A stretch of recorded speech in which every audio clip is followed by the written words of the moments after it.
Hello, everyone. Good evening, wherever you are. Welcome to the Ministry of Propaganda. And this week we are going to be talking about strikes. Strikes in the UK. There are apparently lots of strikes going on, and they have been for quite a while, but they are actually increasing. So, nurses are on strike, ambulance workers are on strike, bus drivers are on strike, barristers are on strike, border forces on strike, railway workers on strike, teachers on strike, the Royal Mail is on strike, junior doctors are on strike, civil servants are on strike, lecturers are on strike, and firefighters are on strike. And I might even be missing out on some of those. So, yeah, we're going to be talking about strikes and why they're striking, and also looking at some great clips of someone called Mick Lynch, the General Secretary of the RMT, the Railway Workers Union, and just enjoying some of Mick Lynch's finest work.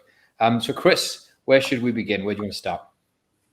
So this has been an absolutely unprecedented year. The level of strikes that we have seen have probably been the highest that we've seen definitely in our lifetime. We're getting to that point now where people are starting to say the magic words, although they've been quite obviously missing from the dialogue until quite recently. And those words, of course, being general strike. So obviously we're going to get into this quite slowly. So obviously, we saw a lot of the start beginning of last year, May, June last year. And obviously, with everything, particularly these strikes we've seen all over Europe, we've seen them everywhere. But in the UK, we've had some different reasons for blame, which are unique to the UK. Obviously, we've had the situation in Ukraine, which is getting blamed on everything. I can't even buy a £7 block of cheese anymore without being told that this is because of Putin's war in Ukraine, like our cheese comes from Kiev, which it does not. But obviously Brexit as well, which has had whether it has had an effect to cause the strikes or is the perfect excuse that, as Boris Johnson would call, an oven-ready excuse, ready to go. So where what do you want to... Yeah, no, I'm glad you give some context. I've also read the same things that trying to understand it, Brexit, the war, COVID, of course. So I agree with some of that. I think that some of it also a bit self-inflicted. Perhaps if we'd gotten a better Brexit, a better organized Brexit, a more oven-ready one, perhaps, yeah. But yeah, I try to give people a sense of the kind of sort of man that Mick Lynch is. So let's just show you something of him at a rally a few days ago. And he's addressing a whole big bunch of workers. And just to give you an idea of, the kind of way he speaks when he's up on the stage doing the big union man talk. So here you go. This we demand, and we are united. We will not be divided on the basis of who we work for. We will not be divided on the basis of our belief, or the colour of our skin, or the part of the country we're from. We are the working class. We are back. We are here. We are demanding change. We refuse to be poor, and we are going to win for our people on our terms. There you go. So there he is, the big man, Mick Lynch. So that's a rally, I think, for a bunch of other unions, not just the RMT. He's quite an interesting character, though. He has, I think the thing I like about him is that he is able to represent his particular sort of workers, the RMT, the railway workers, the tube workers. But as you can see there, he does understand that this is a class question. I mean, I think obviously lots of people in the media would love if he said he was a Marxist or said he was a communist or said he was something like that. He's too clever. He knows that, what will happen if you agree or say, well, maybe I am, or something like this. And we'll play some clips later where they try and catch him out, and they really fail on falling their asses. But yeah, Chris, what do you think about that? Yeah, obviously he's incredibly charismatic figure, sort of larger than life. He's been sort of appointed the sort of unofficial leader of the entire series of strikes that have been going on since last year. Obviously, you said that he's leader of the RMT, which is by far one of the more militant unions there are. That they do fight, and they're one of the few organizations that seem to have always had a fighting fund, which so many unions that you go to union meetings, and the notion of going on strike was never part of the question because they don't even have a fund to cover in that occasion. if you don't prepare to strike, then you prepare to fail, really, don't you? The whole Yeah. idea of a union, as it was meant to have been, was always the organised use of workers using their labour for negotiating. Even if you're not able to withdraw the one thing that we do have, which is our labour, then what are you doing? So it does seem to be the best of, unfortunately, what tends to be modern day labour movement, a bad bunch. Yeah. No, I think I agree with you entirely that out of nowhere, maybe in the last year, he has come out of, and become the sort of more militant voice of what's left of the union movement in the UK. And if you sort of close your eyes and think back to sort of the last 30 years or 35 years, the last time we had someone talking like this was Arthur Scargill. We had Bob Crow. Bob Crow was good, who I believe was... Yes, true. I think Bob Crow was also the RMT. Yeah, he was RMT, I believe. I'm not sure, but but Arthur Scargill, definitely, who was a Marxist to some degree and flavour. Yeah, so this is kind of nice to see that in the sort of drudgery of the last 35 years of unions slowly losing and slowly sort of kind of fading, actually, not entirely, but certainly comparatively to historically, sort of compared to what they were before, you would kind of think that, oh wow, okay, cool, at least they have had these characters being prepared and going through their strikes, going through their preparations and dealing with employers, learning how to speak, learning how to coordinate and organize workers. And this is one of those products of the movement. So again, I don't want to worship an individual that's it, as much as I sound like it, but he's a product of lots of training, lots of experience of a broader thing. There's also, I'm sure there's also other just as equally good I just sort of jump on your terminology there. He is exactly a product of. It is to make a point of splitting the hair between this isn't a solution, this is a symptom of the problems that society is facing, i.e. capitalism. But this is not going to be the solution, which is really important in driving people's expectations home when they're talking about the labour movement and the trade union movement. Because obviously, if you sort of pin your hopes on this, it's sort of syndicalism, isn't it?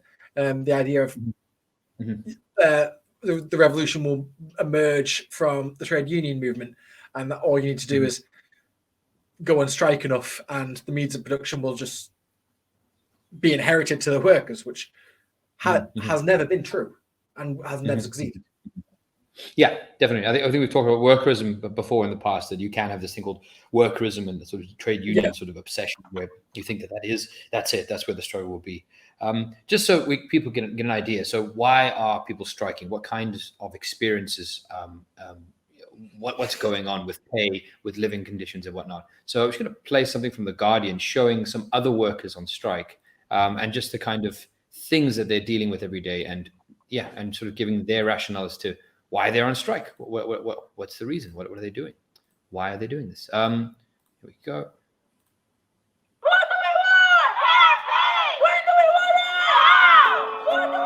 The largest nursing strike in NHS history is underway. Clapham doesn't pay our bills. Claps aren't good enough for us anymore. Postal workers, border force staff, driving test examiners, national highways traffic officers, RMT members of Network Rail, and teachers in England and Wales are set to go on strike. My role in society is more than just teaching children. It's about helping communities, and I've stopped being able to do that. The government took aim at striking ambulance teams today, saying new laws were needed to protect lives. Our last option we've got is to strike. If they take that away from us, what have we got? I think the government needs to recognise that they're not going to break the strikes, no matter what tactics they put in. It is a month full of disruption. This is the Okay, so that's just to give you some context there, Chris, of why people are on strike and who's on strike. As I mentioned there, about hours, of course, but particularly pay. The clapping, as we all remember, in COVID, that we clap for the nurses. Let's clap for the nurses, the essential workers. That doesn't pay the bills. Yeah. And I think I made the point at the time when Parliament started the clapping thing with Bojo in Parliament, clapping for the nurses. The last time they clapped for nurses before that was when they all applauded each other for shooting down the nurses' pay rise. It's exactly that. Applause don't pay the bills. Going out into the streets clapping at 7 o'clock. As soon as this was over, well, we're not officially out of the pandemic. We are still, as far as the WHO concerned, we are still in it. We've just all forgotten about it. But that goodwill towards the NHS has certainly gone. Yes. And now that they're demanding a fair shake, the media have lost patience with them. And it is only the media, as we're going to learn. Despite their best attempts, these strikes are overwhelmingly popular and have vast public support. Yes, actually, I will get up the article you shared, which shows that. I just want to show one more person. I don't know if they have these in other parts of the world. I'm not particularly sure, but there's something called a food bank in the UK, quite common. It's not just one; they're all over the country. There's probably thousands of them. I just want to show you something that is you wouldn't expect to be happening in the people that are working and have to go to food banks. It's coming in.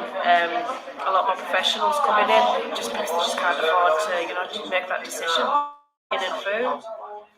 I'm frightened. I'm quite worried for people, really. So this is the community shop and takeaway. They come in, they get a basket of food, and they take a donation to the till. Any adult who is hungry eats for free in our community takeaway. It's hashtag feed bellies, not bins. It's about saving food, saving food. The stigma of using this, it isn't a thing in children anymore. Everyone knows that you can come in here and you can get something relatively cheap. The only thing is you would never have seen it. 10 years ago, it wouldn't have been here, it wouldn't have had the need to exist. And I can't donate to the food bank anymore, which is sad. My role in society is more than just teaching children. It's about helping communities and the community that I live in. And I've stopped being able to do that. And that's quite heartbreaking, really.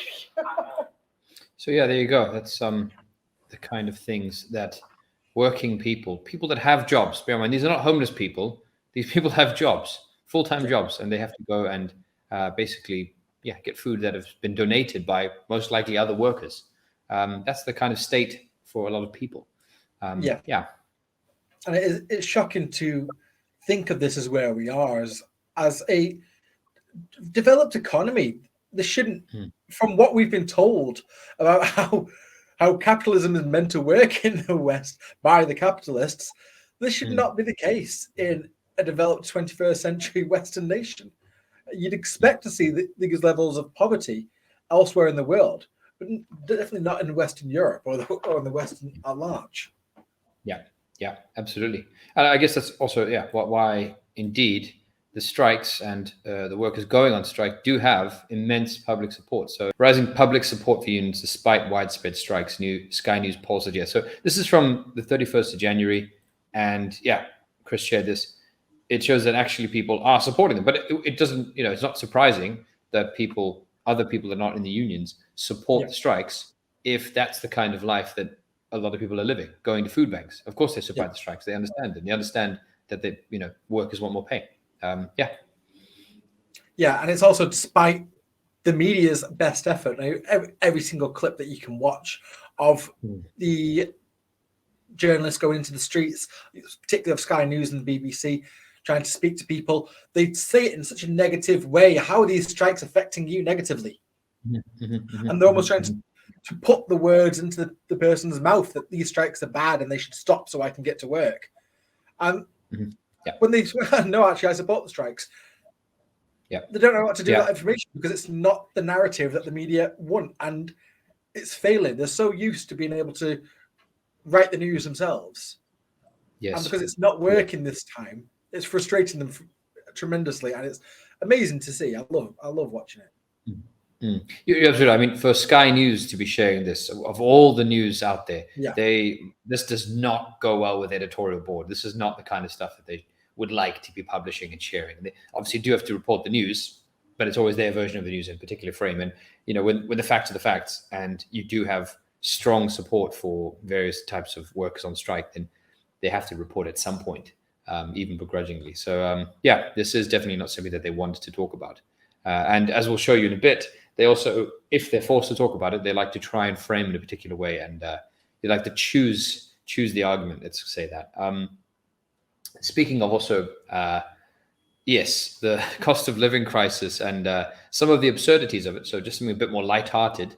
One of the morning shows in the UK called This Morning, a few weeks ago had a prize, sort of a spinning wheel that you could win some prizes. So maybe some money, maybe a holiday or something. But this time they decided they were going to, have an innovation and provide something new. So where's it gone? Here we go. Take a look. So we'll pay your energy bills. We've got £1,000 as well. So this is energy bills, I think, for 4 months if it stops on that. Nice. So how are your energy bills? Are you a bit worried about it all? Major. Yeah. I've got one of these prepayment meters and it's absolutely murder. Oh God. Right. Well, let's hope it lands on one of those then. Whatever, you're going to win some money. So Here we don't go. worry. Nice. Here we Yeah, go. One way or t'other. Here we go. Round and round it goes. Where it stops, nobody knows. £1,000 on energy bill. £1,000 on energy bill. It is going to be energy bill. There we go. Oh, hedge then. Sorry, you lost. We can Let's turn the radiators off. Yeah, exactly. You're going to go for £40, so you're only going to heat the house for half of them, 2 weeks a month. Yeah. Or half temperature. This is the Hunger Games at this point, really, isn't it? Yeah, that's it. That is, we're talking about a necessity. Heating in the winter in the UK is not something that you should really, be sort of giving out as you've just won something that you need. Yes. Shelter. Yeah. Shelter and a house. Yay. Yeah. So that's again just to give the context of why are people striking? Why are people supporting the strikes? Well, we have an energy crisis and a cost of living crisis and inflation. So yeah, I think I was going to play a clip of Mick Lynch talking about inflation. Yes. Just give me a moment to get that up. But yeah, any other thoughts or contributions, Chris? So obviously, inflation and interest rates have hit tethering over 10%. Now, personally, I'm not a homeowner. I rent. So interest rates are something that hasn't really directly affected me. I don't borrow money. I don't have any finance credit. I can't find anyone who would ever give me any.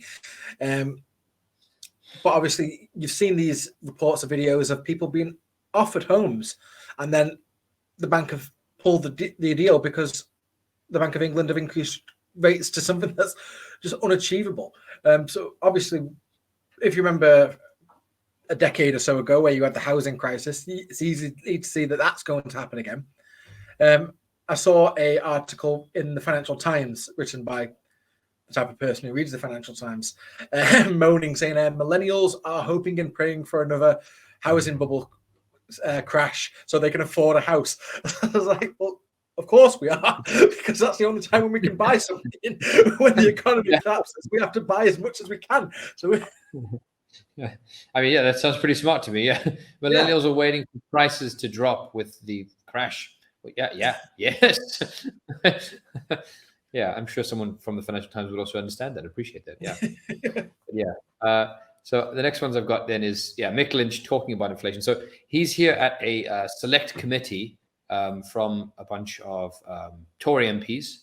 So they've invited him to come and speak so that they can try and understand how things work, and it doesn't go well for them. They don't, they're not particularly. I wouldn't just say. I just think they should have maybe prepared a bit better, or maybe just shouldn't have done this at all because it's Mick Lynch.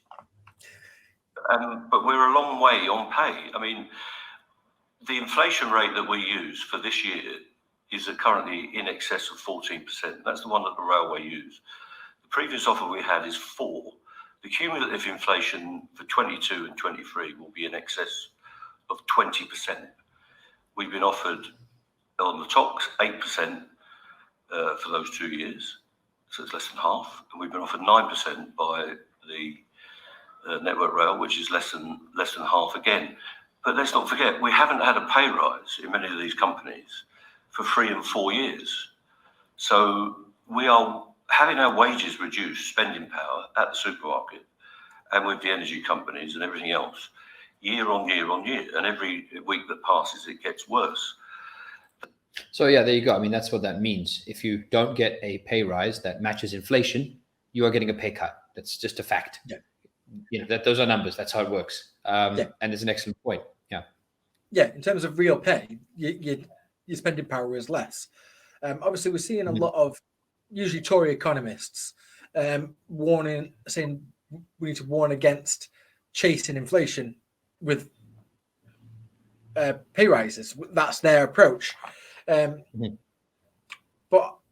as far as working people taking home pay, well, that's just not good enough. When we've been watching these politicians, ever since Bojo, I've pointed this out before, Boris Johnson started this craze in Parliament, not just in his party, everyone wearing a Ukrainian pin. And every time the economy is questioned, one of the main things that they can go to is war in Ukraine. And this pin, in part, is there to remind people there constantly to try and drive this point home that what we're suffering here is for some apparent greater good in Eastern Europe. And obviously they're hoping that this is going to turn into votes in the next election, which I would put money on not working. I think that goodwill in terms of when people can't afford to heat their homes and can't afford to put food in their bellies is not going to, as Mick Lynch would say, butter any parsnips. People care about what's going on here right now, that these are the realities, and to try and link this, whether it's accurate or not, with a war that's going on the other side of Europe is just ridiculous. Now, I said earlier on that we've seen protests throughout Europe. Some of the biggest protests in Europe over the past few months have been going on in France and Czech Republic. 20 years out of date with my Czechoslovakia there. And those protests, in large, their demands have been for neutrality, for the same reason of rising costs like ours, but their demand of neutrality, because they have put this together that we're not paying for a war that we don't support and don't understand. If this is what it means, that we have to pay up to 4 times as much for energy than we did last year, then count me out. Yeah. No, excellent points. I mean, I do think that we've discussed this before, the leadership crisis within the UK, within the Conservative Party particularly, but they are losing control of the economy. They have, as you've just seen, some of the biggest strikes in 10 years, more than 10 years, potential to go into a general strike. I mean, maybe we'll discuss that in a bit, but that's happening. You have the inflation, then you have the energy crisis, which is linked to the war, which they've kept going.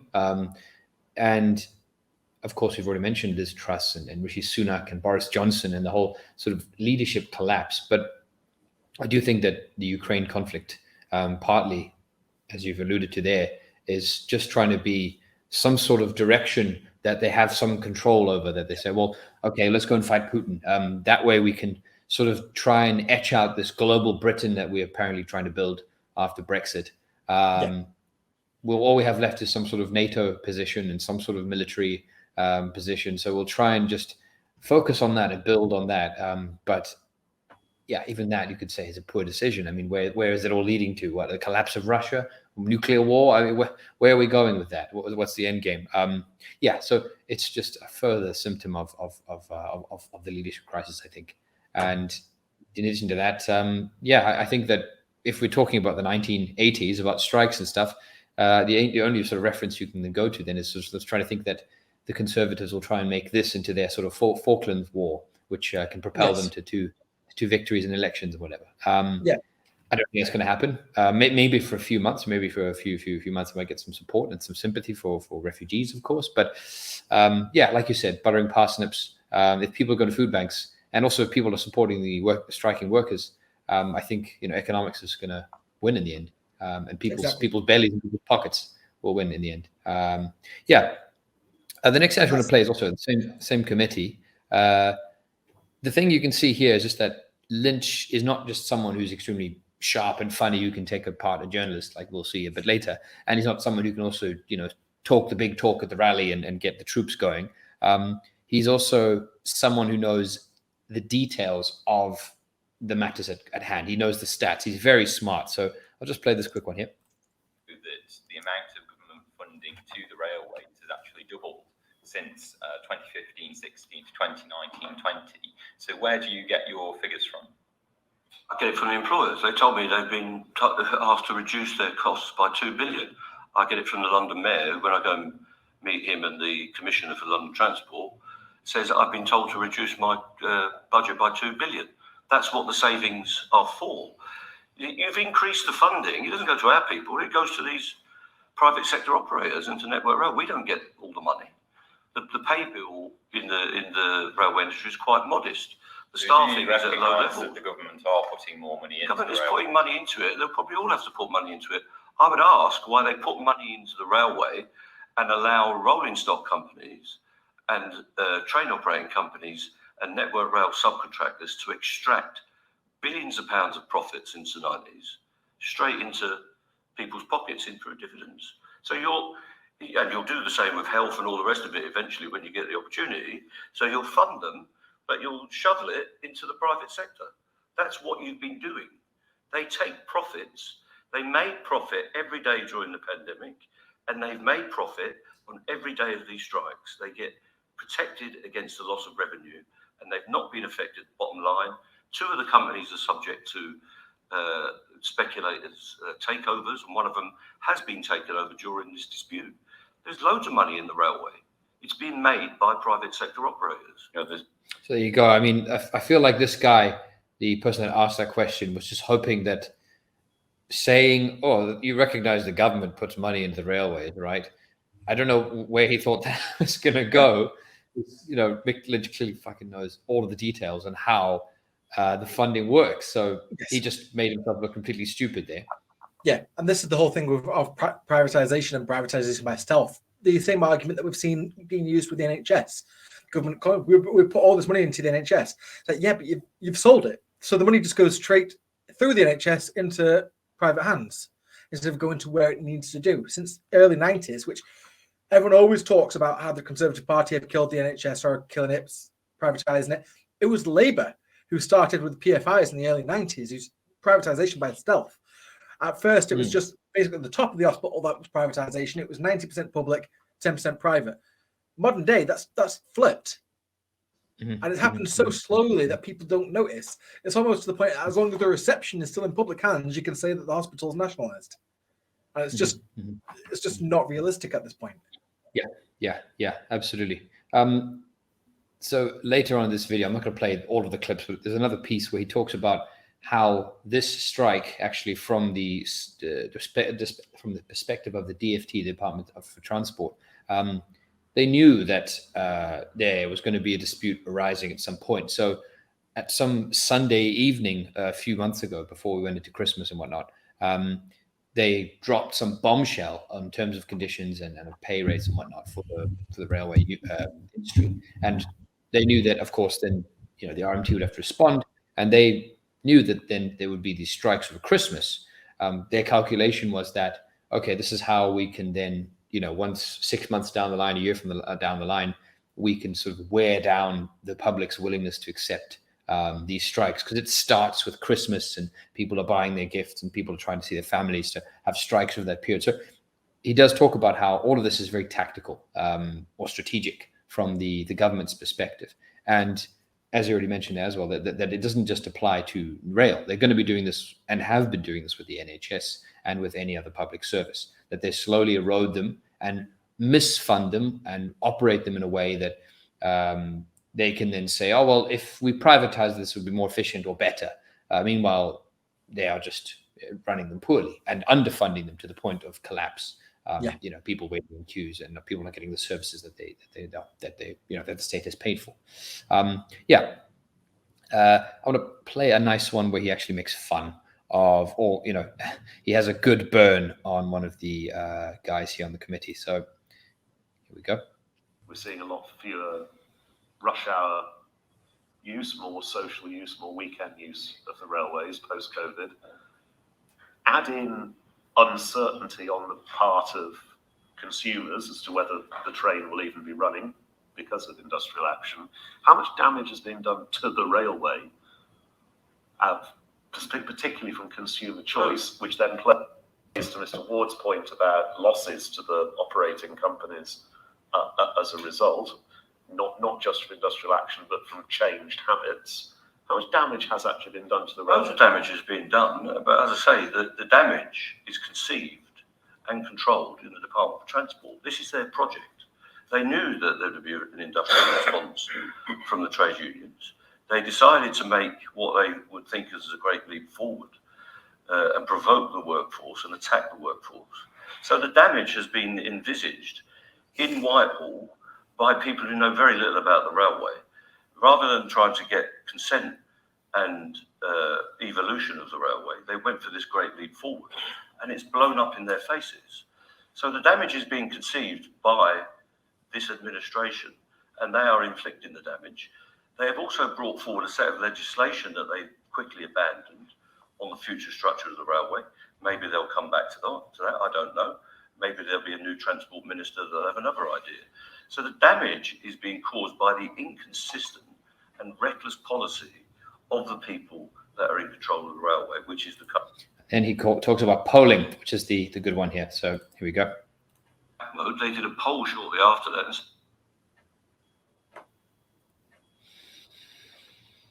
Why? There was 75% support for the RMT. So it depends which poll you read of who's winning this. What was expected in the DFT is that would have zero support on the TAC mode. They did a poll shortly after that and said there was 75% support for the RMT.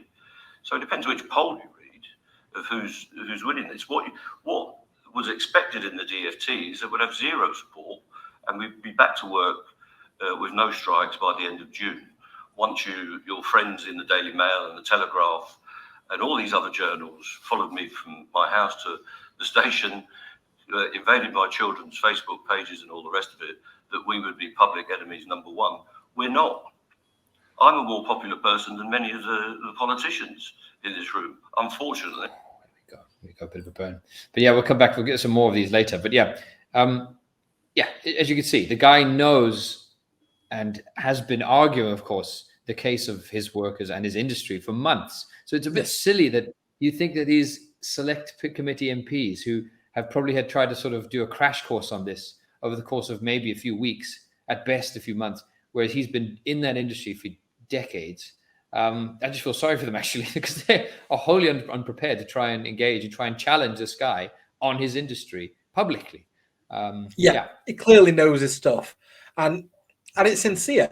These people there are basically, have you ever heard of the Pinkerton's agency of like sort of strike blockers back in the day? I think the bad guys like Red Dead Redemption.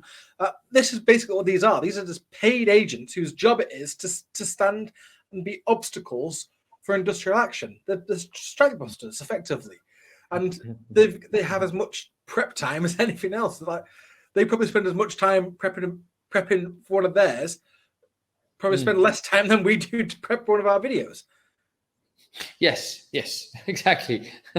I mean, said it very well. The other stuff is also he drops so many or makes so many comments that usually you'd never hear in the media. So sort of just saying your friends in the Daily Mail and your friends in the Telegraph would have done this, this, and this, and the government has been trying to craft this for years. Blah, blah, blah. So it's almost a bit of they can't address everything that he's saying. He's just dropping so many attacks and so many truths as well that to counter everything is actually not possible. That there's not enough bandwidth, not enough people have enough time to listen to all your explanations. And he's just letting these things be said that usually are not said at all. The relationship between the Conservative Party, the government, the media, and big industry. And yes, how earlier he talks about how they're giving their mates these contracts to privatize and get the funds from the state to run the railway companies and whatnot. Just really, really, really good stuff. Very because it's completely honest, and that's what's so important to sort of drive home that they are mates. When the Tories, I can't remember what what Prime Minister it was at the time when the Royal Mail was sold off. The guy who bought it went to school with them. They knew each other beforehand. These are mates. It is literally doing your mate a favour. Sell us that public asset cheap, mate. Let us make some money off it because they know that public money goes in. And I'll sort you out when you're not in office anymore. That's it. That's definitely it. I've just got one more reflective piece from Lynch at this committee. So I'm just going to play this one quickly. It talks about the hypocrisy of the government, but also the rules that they're talking about in terms of what they would like to do if these strikes, if the striking workers don't get what they want. So I'll let Mick explain it better than I can. They will put non-qualified people into signal boxes to break strikes, and they'll have safety incidents, which they have every time they have a strike, when managers break the rules and break their competency basis. But it's the unions that are endangering safety. It's the attempt to break strikes that imports more danger than anything else. And it's an infringement of civil liberties. The right to strike is something that any democratic society will have. If they want to run the signalling system on Network Rail during a dispute, in the way that they will, they'll have to get all the signallers to work, and they will command them and conscript them to work. If they were doing that in Putin's Russia or in Iran or China, they would rightly be condemned. Conscripting workers to go to work against their will is an outrage, and that's what this legislation will bring forward, that either we will name them, or the companies will name them, or even the Secretary of State may name individuals that have to go to work on strike days. How that is democratic and free in a free society, I don't understand. And we'll have to challenge it in every way that we can. And it'll have to be repealed as soon as there's a change in government. So very interesting point. I don't know if you know much about this proposed legislation, but I have heard other people say that this is what could come of all of these protests and strikes, is that the government will try and say, we tried to negotiate, we've tried this, we have to, people are dying, people can't get to work, we have to mandate a section of emergency workers. That must be in the new legislation to break strikes. And effectively then also, I mean, earlier he talked about how while COVID was on, the bosses of the privately owned sort of fleet managers, whatever, of the railway companies got given guaranteed money. But, people going on strike, their rights and their sort of entitlements as being allowed to go on strike, being eroded and eroded and eroded. And then also work itself is being eroded, as we mentioned earlier, with the inflation rate and the lack of pay rise and whatnot. So, I don't know if you have any comments on that one there, Chris. So this anti-strike bill that's coming up, obviously it's passed the first hurdle at the Commons. It's caused massive protests against it in its own right. And it is incredibly worrying. And for me, this is where a lot of the charisma of some of these trade union leaders sort of collapses. I watched one being interviewed by the BBC the other day, where he literally said the line that if we are forced to cooperate with it, we will, but just be one that's going to make strikes longer and more inefficient in the future. So the fact that you just said, if the makers abide it, we'll have to. This, for me, is absolute rubbish. This is the epitome of just conceding to the Labour aristocracy, these fake leaders. Realistically, it is only through a campaign of complete mass cooperation which will make these anti-union laws unworkable. That is the only way to get these laws to be rescinded once they are seen that they can't work and that they won't be followed in any way. Every trade union needs to vote to completely ignore these laws if they do come into place, and that is the only way that they'll be rescinded. Yeah, absolutely. And also, yes, if you don't put a price tag that they're not willing to pay on it, they will just erode it slowly. They will make you comply. Yes, it does require fighting, not just begging. Yes. So you had some things you shared some things with me earlier, Chris. You talked about the support for strikes, which we've already mentioned. I don't know if you wanted to talk about. Well, we've already talked about the scale of the strike. I don't know if you want to mention anything else on that one. I do here. So So yesterday, obviously, we had the largest ever NHS demonstration was yesterday. So obviously, with, as I sort of alluded to earlier on, everything that's been going on. Now, at the moment, we're estimating roughly about 500,000 people have been on strike at this point.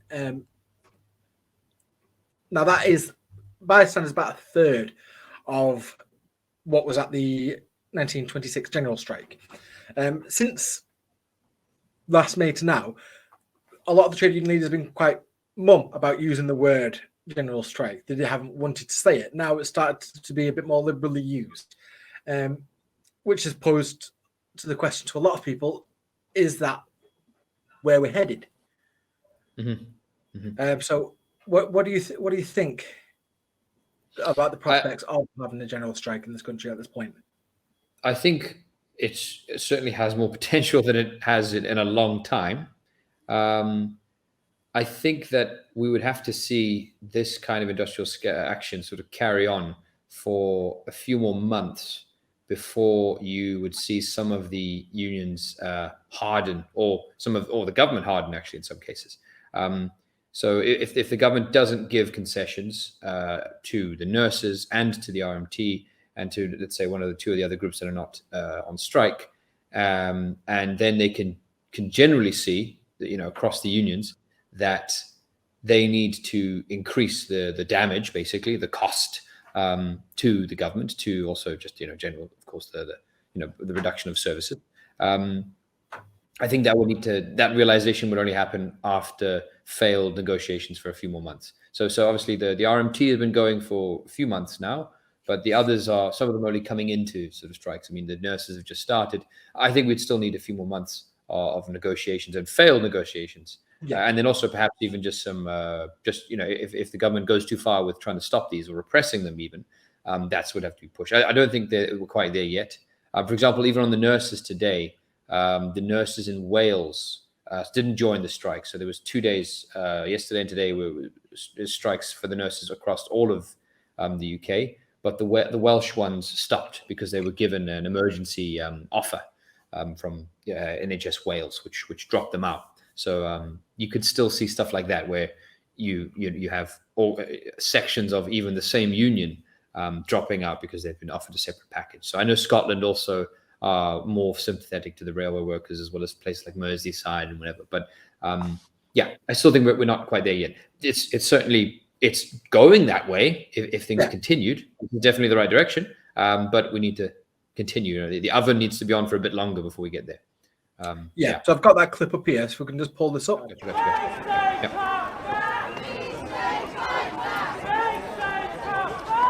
Teachers, university lecturers, train drivers and civil servants united in determination today at a rally in Leeds.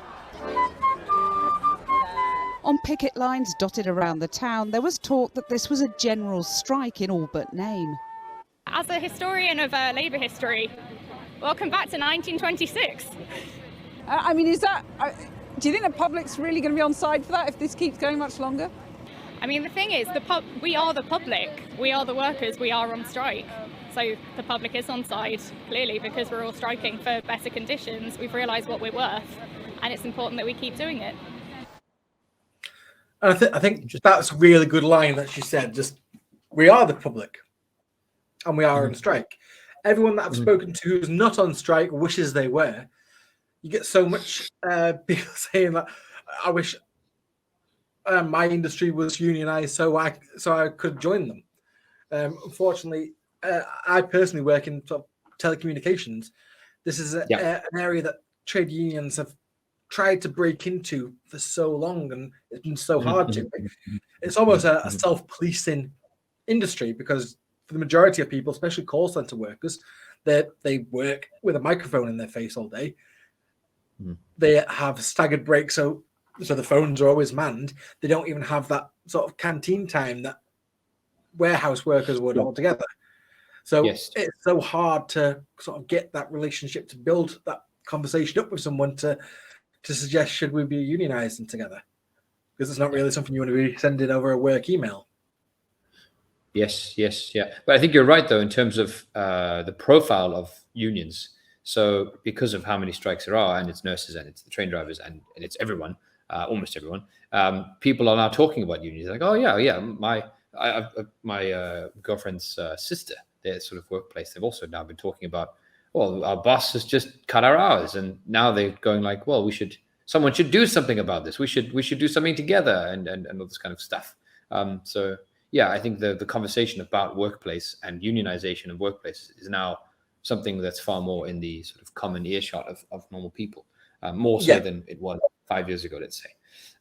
Yeah, exactly. And this is why it's so sort of important now, as a more than it ever has been, that the need for the sort of ideological lead to this movement. As sort of we've said before, and as Lenin pointed out, in the working class on its own, independently and spontaneously, will only ever come up with trade unions. Yeah, and that's sort of the peak of where it will sort of tether off and eventually lose momentum. And I've got another little article here from the communists, and the TUC, the Trade Union Council, directs its members' anger into more meaningless busy work.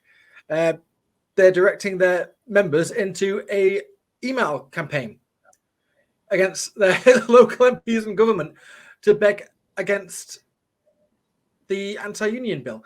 And it's sort of like really that this is the sort of lowest form of action. This is sort of the American sort of thing, like if you stand up and bring your congressman. Yes, basically. Has that ever worked?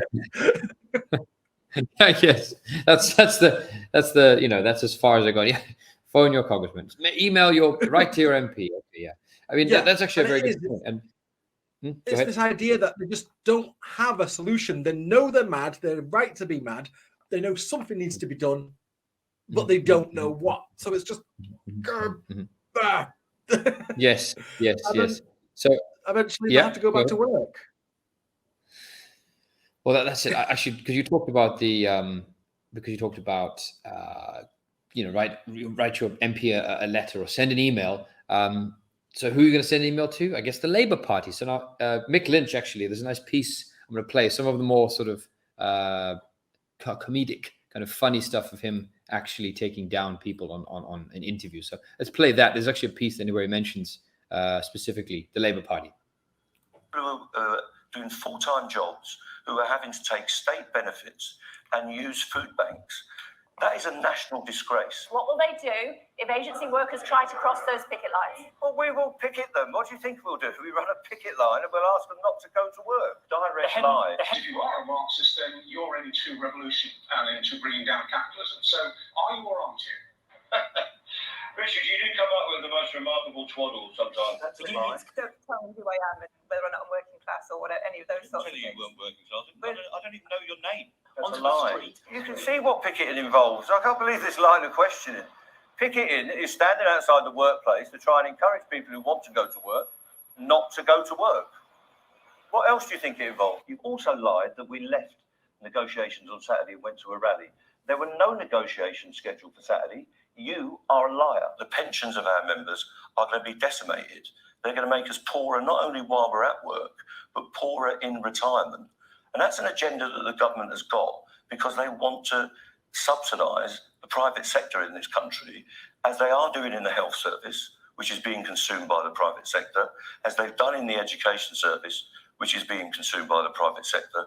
He should be apologising to the doctors and nurses who can't get to hospital, the patients who can't get their operation, the kids who will miss out on their education today, but also those armed forces veterans who risk their lives for our freedoms, who won't be able to celebrate Armed Forces Day on Saturday. Do you want to apologise for all that, Mick? Well, I think Jonathan should apologise for talking nonsense. None of that is true. And you're a liar. What the rest of the country suffers from is the lack of power, the lack of the ability to organise, and the lack of the wherewithal to take on these employers that are continually driving down wages and making the working class in this country poorer year on year on year, while the rich get richer. Now, I welcome anyone that wants to join us on our picket lines and show us messages of support. All right. Well, if Keir Starmer can't do that, that's a problem for him, not for us. I don't want people to be inconvenienced, and I want a settlement to this dispute. I can't do that with a backbench MP who's just learned it off a script. And one of the reasons we're not affiliated is because Labour politicians since Blair have not identified with working class people. And failing to do that is one of the problems they've got in working class communities. And they've left the door open to populists and others to come into the situation. The Labour Party is about supporting working people, or it should be, not triangulating from opinion makers such as the Daily Mail and the Telegraph and the Times. So they've got to sort out their identity, and they've got to come up with a set of policies. So there you go. That's him talking about the Labour Party. And he also, in another clip, he talks about the fact that the RMT helped found the Labour Party back in the 1930s or whatever it was. So yeah, some good pieces there. Any comments on them, Chris? Yeah, so obviously I've enjoyed watching him obviously take down Tory MPs to account, because they're the ones who have held power for the past 12 years. But also he equally goes after the Labour Party. And I think that's put a lot of normal sort of wishy-washy Labour socialists into a difficult position, because it's forced them to sort of come to terms with the fact that their parent party that calls itself the political wing of the British Labour movement has not been supporting organised labour in this country. There was an article this was from last July, so when the strikes really started to take full swing.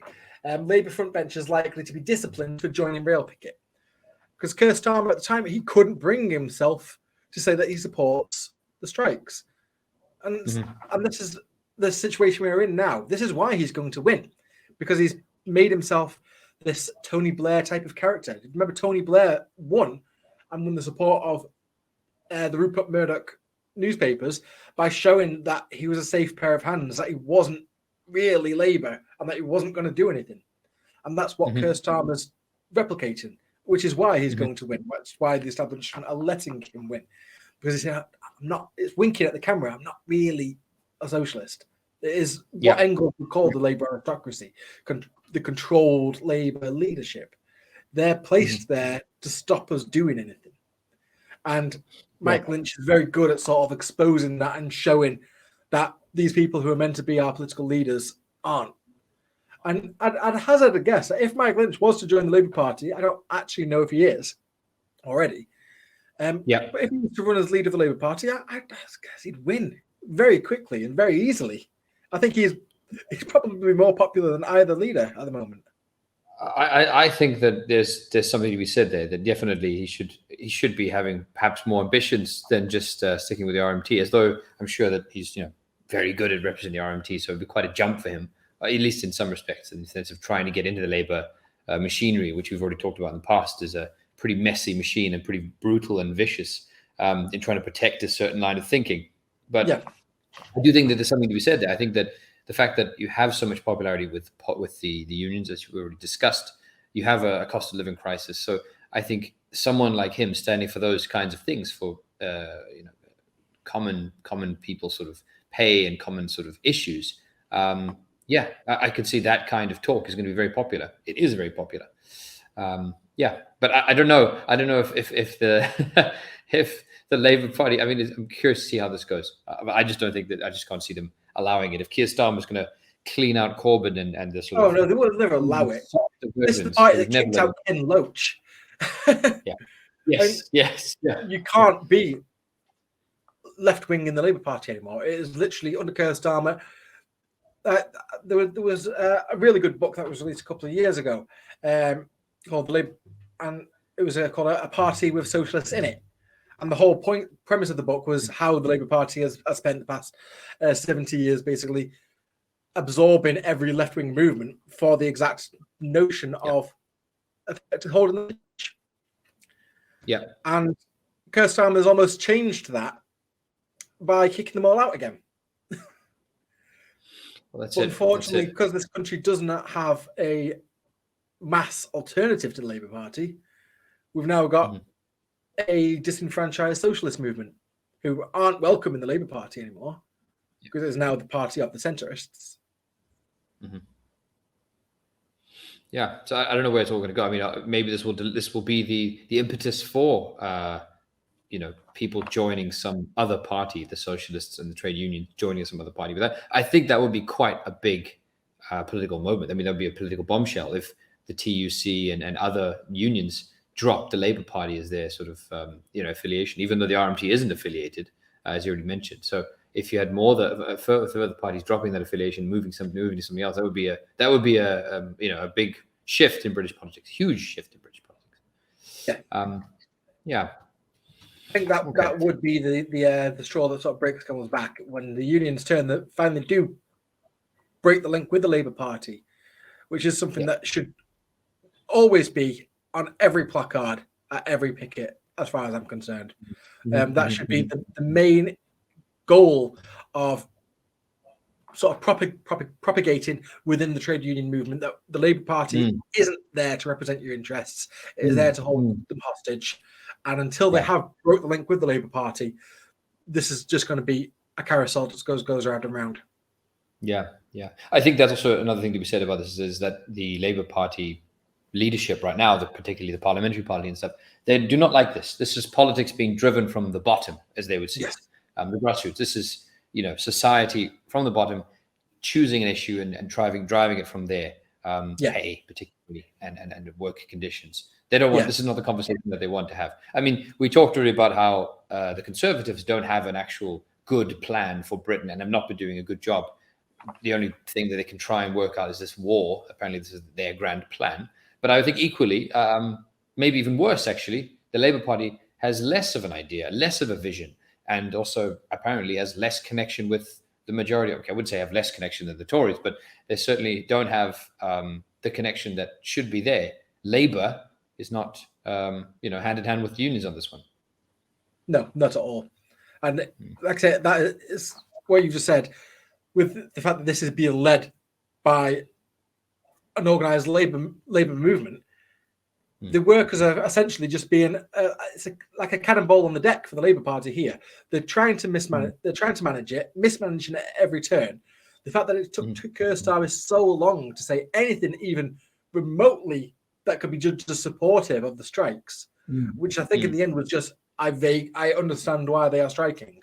That is not an endorsement, and that is not support. But as we know, Keir Starmer is busy sitting there with his calculator trying to see exactly how to say what he can to absorb the support of the Labour movement without necessarily trying to actually support it.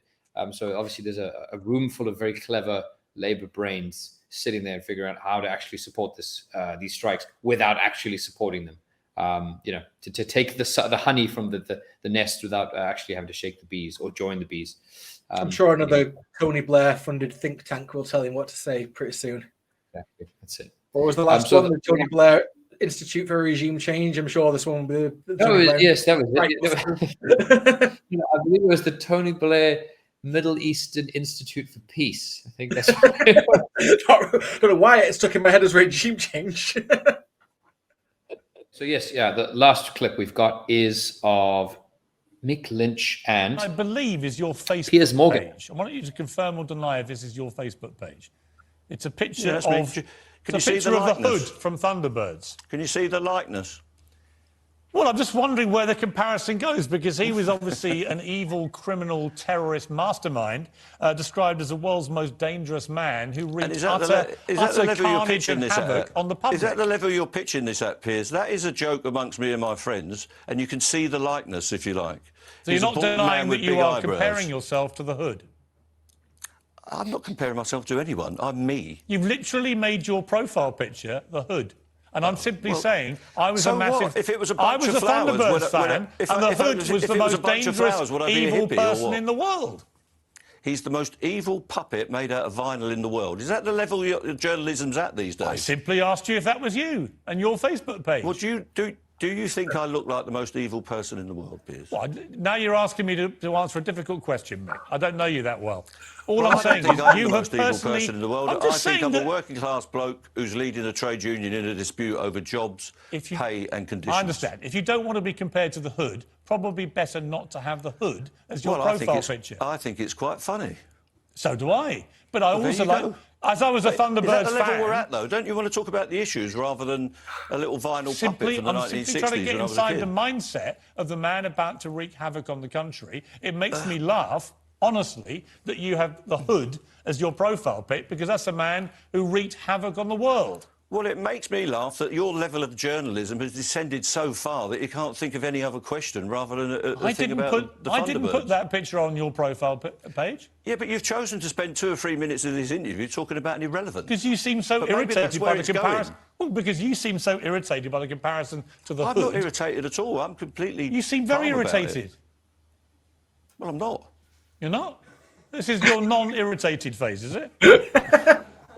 What point are you trying to prove, Piers? I mean, I'm not trying to prove anything. Succeeding. You put it on your Facebook page. I'm simply asking. It's an odd choice for a union boss who's about to go on a series of strikes to have that as your choice. To say about... It reminds me of. Have you seen Bruce Almighty when he's interviewing the old lady? Why did you throw the heart of the Titanic? Did it make you sad leaving Leonardo DiCaprio to freeze in the water when he could have got on the door with you? Yeah. Yes. I can't remember that one, but yeah, it is ridiculous. Like, yeah, it just shows that. Do you think you are similar to this? Do you see yourself as a mastermind terrorist leader? No, just that. Well, if you want to don't want to be compared against someone who's wreaking havoc against the country, so because that's Piers Morgan's starting point, and that's what his job is. He's there to play that narrative, and it doesn't. Yeah. You got to give Mick Lynch credit for even doing this, because obviously the audience is still doing it, because as the polls are showing, support for the strikes, and so the narrative isn't working. But a lesser man would definitely just think, well, what's the entertaining the likes of Piers Morgan and Richard Madeley? Yeah, no, exactly. I mean, I think there have been some other notable appearances by, I think, Dempsey and other people in the Labour movement. But I do think that Mick Lynch has done a great job at showing them, actually making them look ridiculous. And the other thing is he doesn't actually ever get too angry. He never gets angry. He never breaks his cool, which I think they've wanted him to do, and wanted him to come across as some sort of shouting madman from the, some communist Marxist man who's just going to try and cause revolution, which I don't think he is. No. Yeah. Anyway, but yeah, so that is it for this we haven't decided on our topic for next week, so you'll have to see and be surprised by that. But thank you very much if you have been watching. So you can like, share, hit the notifications bell, and subscribe. Please subscribe to the Ministry of Propaganda, and we will see you next week. Thank you very much. See you next week.